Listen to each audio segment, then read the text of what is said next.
Hi అండి, welcome back to my channel. ఇవాల్టి వీడియోలో వచ్చేసి నేను సింగిల్ బ్యాంగిల్ కడా స్టైల్లో పిల్లలకి చాలా నీట్గా చాలా రిచ్ లుక్ వచ్చే విధంగా ఎలా మేక్ చేయాలో చూపిస్తాను. నేను ఒక బిట్ అయితే తీసుకున్నానండి. లేస్లోది ఒక చిన్న బిట్ తీసుకున్నాను, ఇలా ఫ్లవర్ షేపు. ఇలాంటి లేస్ లేని వాళ్ళు మామూలుగా ట్రాన్స్పరెంట్ షీట్ని కట్ చేసుకొని కూడా ఈ షేప్లో ఇలా అంటించేసుకోవచ్చు. పెటల్ షేప్లో మనం మొత్తం గోల్డ్ కలర్ జర్దోసి స్ప్రింగ్ అండి. ఇది ఫస్ట్ మనం మెజర్ చేసుకొని కట్ చేసుకొని సేమ్ సైజులో మొత్తం ఇలాగా B7000 గమ్ అప్లై చేస్తే నీట్గా అయితే అంటుకుంటుంది. ఇలా వీడియోలో చూపించినట్లుగా ఊరకాల పెట్టగానే స్టిక్ అయితే అయిపోతుందండి. కాకపోతే మనం మెజర్మెంట్ అనేది కరెక్ట్గా తీసుకుంటే నీట్గా వస్తుంది. ఇలా 2 పెటల్స్ అయితే ఫ్లవర్స్ అయితే నేను రెడీ చేసుకున్నాను.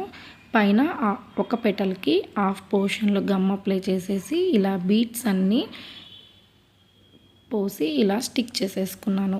చూసారు కదా, ఇలా నేను 2 ఫ్లవర్స్కి ఇలా బీట్స్ అయితే హాఫ్ వరకు అటాచ్ చేసేసి రిమైనింగ్ పోర్షన్లో గమ్ అప్లై చేసేసి చెమ్కీలన్నీ ఒకదాని మీద ఒకటి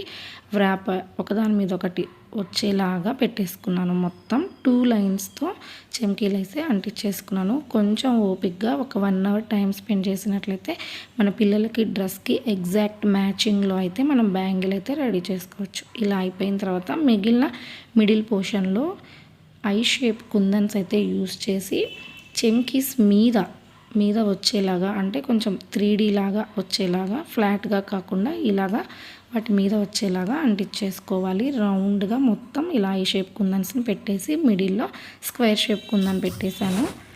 ఇప్పుడు మనం రెడీ చేసుకున్న ఫ్లవర్స్ని ఒకదాని మీద ఒకటి B7000 గమ్ అప్లై చేసి ఇలా ఒక బరువు పెట్టేసి పక్కన పెట్టేసుకోవాలి.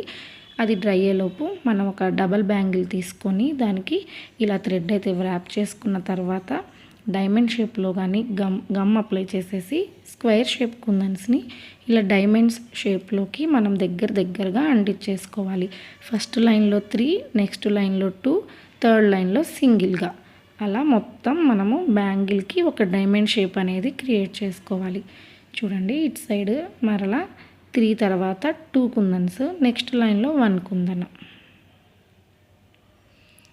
ఇలా మనకి ఒక డైమండ్ షేప్ అయితే వచ్చేసింది కదా. సేమ్ ఇదే విధంగా పక్కన గ్యాప్ అనేది లేకుండా మనం పక్కన వెంటనే డైమండ్ షేప్తో మరలా ఇంకో డైమండ్ అనేది అంటించేసుకోవాలి. ఇలా బ్యాంగిల్ మొత్తం మిడిల్ పోర్షన్లో ప్లేస్ వచ్చేలాగా వదిలేసి మొత్తం ఇలా డైమండ్స్ అన్నీ స్టిక్ చేసుకోవాలి. ఇలా డైమండ్స్ అన్నీ స్టిక్ చేసుకున్న తర్వాత మిడిల్లో ఇలా గ్యాప్ వస్తుంది కదండి, ట్రయాంగిల్ షేపు. ఆ ట్రయాంగిల్ షేప్లో ఫుల్గా ఎక్కువ గమ్ అనేది అప్లై చేసేసి ఇలా జర్కన్స్ అనేవి తీసుకొని ఇలా లైన్గా స్టిక్ చేసుకోవాలి. కొంచెం నిదానంగా మనకి పక్కనే వచ్చేలాగా ప్లేస్ లేకుండా మొత్తం ట్రయాంగిల్ షేప్ మొత్తం జర్కన్స్ అంటించేసుకోండి. ఎక్కడ గ్యాప్ ఉండకుండా అంటించుకుంటేనే లుక్ అనేది బాగుంటుంది. గమ్ అనేది కొంచెం ఎక్కువగానే పెట్టుకోండి, అప్పుడు మనకి లైఫ్ అనేది చాలా బాగా ఉంటుంది. ఇవి అస్సలు ఊడిపోవండి, మనం ఎంత రఫ్గా వాడినా కూడా ఇవి అస్సలు ఊడిపోవు. ఇలా బ్యాంగిల్ మొత్తం రెడీ అయ్యాక చూసారు కదా లుక్ ఎంత బాగుందో. మిడిల్ పోర్షన్లో మళ్ళీ B7000 గమ్ అప్లై చేసి మనం రెడీ చేసిన ఫ్లవర్ని పెట్టేసి మధ్యలో గ్యాప్స్లో కూడా కొంచెం గమ్ ఎక్కువగానే అప్లై డ్రై అవ్వడానికి పక్కన పెట్టేస్తే మనకి రెడీ అయిపోతుంది. Thanks for watching.